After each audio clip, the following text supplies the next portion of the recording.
Hello, I'm Steve Shaw, National Coordinator of Football Officials and Secretary Rules Editor for the NCAA. And today we're continuing our series of media videos for 2023, and we're going to be featuring game action from Week 10. Now, before we get into our plays, I want to take a moment and update you on our targeting statistics for the season. And remember that targeting is our most important player safety rule, and it's really designed to change player behavior in terms of use of the helmet.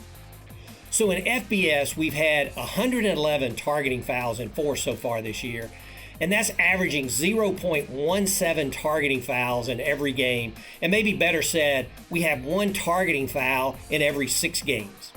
In our breakdown of the 111, 51 have been targeting with the crown of the helmet, and 60 have been targeting a defenseless player. So about 54% of our targeting fouls are targeting a defenseless player. And we've had 4 players in FBS that have received 2 targeting fouls this season, and that's important because if they get a third, they'll have to sit out the entire next game. Our FCS numbers are very close, just slightly below that. We're averaging 0.16 targeting fouls, and they've only had 2 players that have received 2 targeting fouls for the season. But this is something that we'll continue to watch, and we're hopeful that this trend continues. Remember, we're on a 3-year downward trend, and we're slightly down this year. So we'll watch it, but this is good news for our game, good news for our players. So with that, let's get on into our plays. Our first play this week, the offense faces 4th and 1, and their formation looks as if they're going to potentially try the quarterback sneak with a push from behind. Now, in 2013, the rule was changed to allow teammates to push the ball carrier to assist in forward progress, and it was no longer considered a foul for assisting or helping the runner with this push. But the offense here, they're going to be creative. The quarterback takes the snap. The defense reacts to the potential sneak, but the quarterback hands the ball back through his legs to running back number 5, and he's going to take off for a first down in a big gain. This handing is legal and a creative alternative to the quarterback sneak with a push. Now, behind the line, a back can hand the ball in almost any way, forward or backward, to another back. Remember that the planned loose ball play, a lot of people call the fumble-rooski, where the player puts the ball on the ground near the snapper and another offensive player recovers and advances. That is not legal, but this is a legal handoff and a nice game for the offense.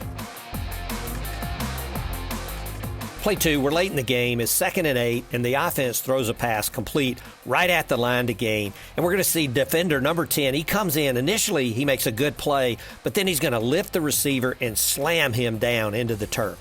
Now, we're going to get multiple flags down, and this is a personal foul for unnecessary roughness.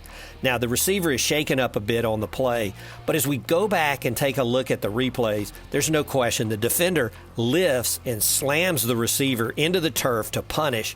And with our focus on player safety, anytime a player slams an opponent into the turf in this type suplex action, we're going to get a flag down for personal foul and necessary roughness.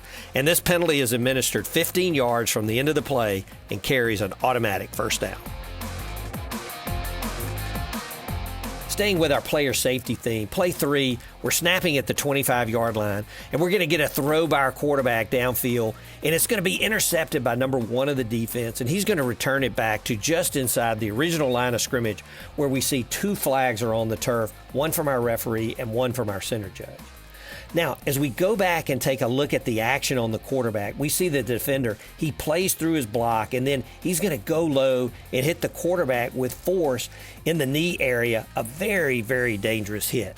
Now, the rule states that it is roughing the passer if the defender hits an opponent who's in a passing posture in the knee area below.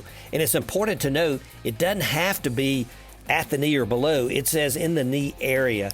So this is a correct call for roughing the passer. Now, the defender is allowed to wrap up below the knees, or if he's blocked into the quarterback, it's not a foul. But here, a correct call for roughing the passer as we have forcible contact into the knee area below of a player in a passing posture.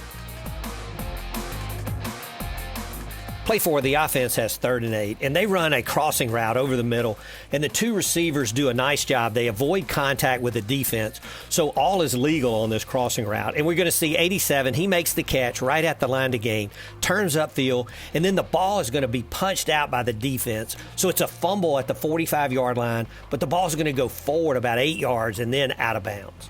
Now, what's the rule on this? So by rule, any forward fumble that goes out of bounds is brought back to the spot of the fumble, and it belongs to the fumbling team at that spot. And the game clock will start on the referee's ready for play signal.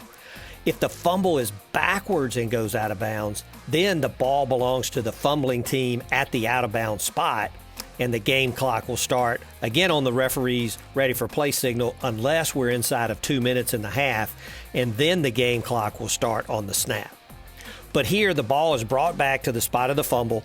That spot is beyond the line to gain, so it's 1st and 10 for the offense.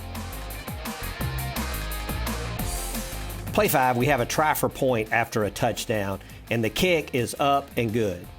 Now, there was a foul on the play. The defense was offside.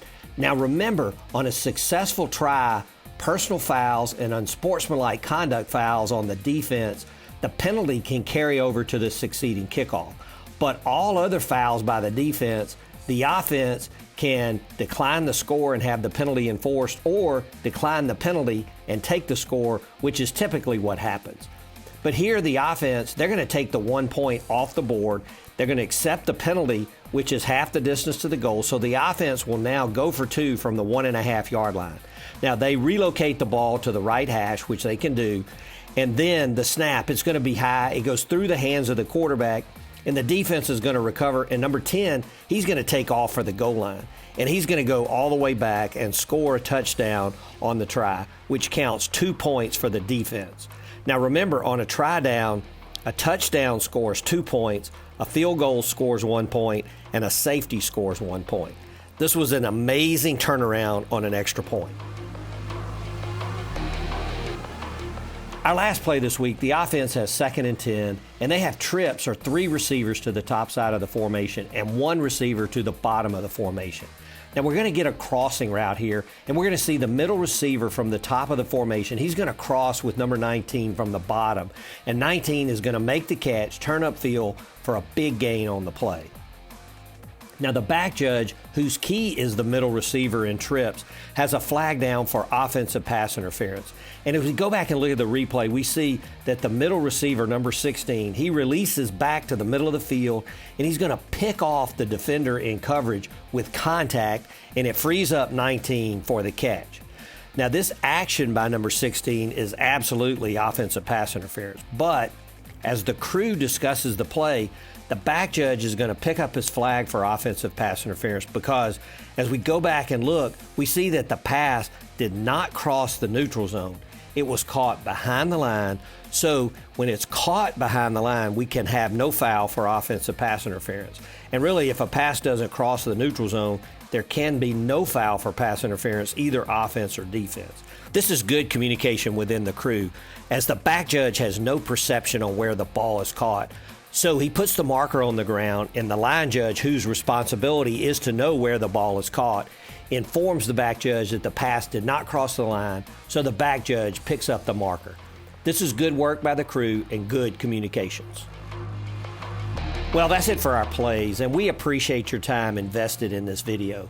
Please keep the feedback coming, and we appreciate your thoughts, and especially on type plays you'd like to see on future videos. Best of luck to all.